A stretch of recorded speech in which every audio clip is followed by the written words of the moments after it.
N'ịga n'ihu, onye njikwa President General nke obodo Achala ya na ndị obodo ya karịrị mmadụ 100 bụ Comrade Nnamdi Ikwunne sonyeziri otu ndọrọndọrọ ọchịchị All Progressives Grand Alliance APGA. Emume a bụ nke were ọnọdụ na ngwurube ya dị n'Achala, ebe ndị otu APGA nupụtara n'igwe bụ ndị sitere wọdụ dị iche iche nwere na kansụl ime obodo Ọka North nke Anambra steeti. Ka anyị sonyere Chukwuemeka Mmụọdịlịm maka akụkọ ahụ n'uju.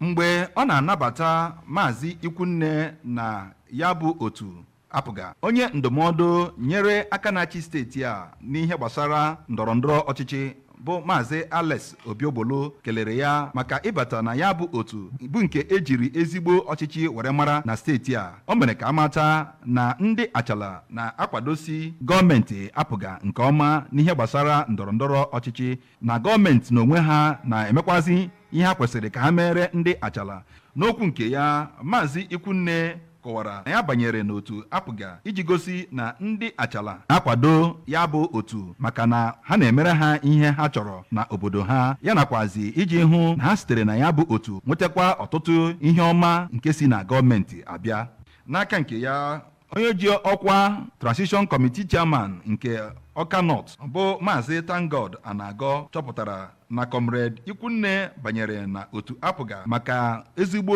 ọrụ Gọvanọ Soludo rugoro na Achala ya nakwazi Ọka North na mpaghara niile dịkwazi na steeti a. N'okwu nke ha, onye ji ọkwa onye isi oche otu pati APGA na Ọka North Local Government Area bụ Maazị James Onwuka nakwazi onye bụ onye ndu ya bụ otu na ya bụ local gọọmenti bụ Maazị Emeka Onwuzuka tokwaziri Gọvanọ Soludo maka ọtụtụ ezigbo ọrụ ọrụgoro na ya bụ ọrụgoro na Ọka North ya nakwazi Achala, ma kọwaa Maazị Ikwunne dịka ezigbo onye ndu maara ihe na-akpa ndị ọ na-edu. N'aka nke ya, ofu onye n'ime ndị so Comrade Ikwunne wee banye na otu pati APGA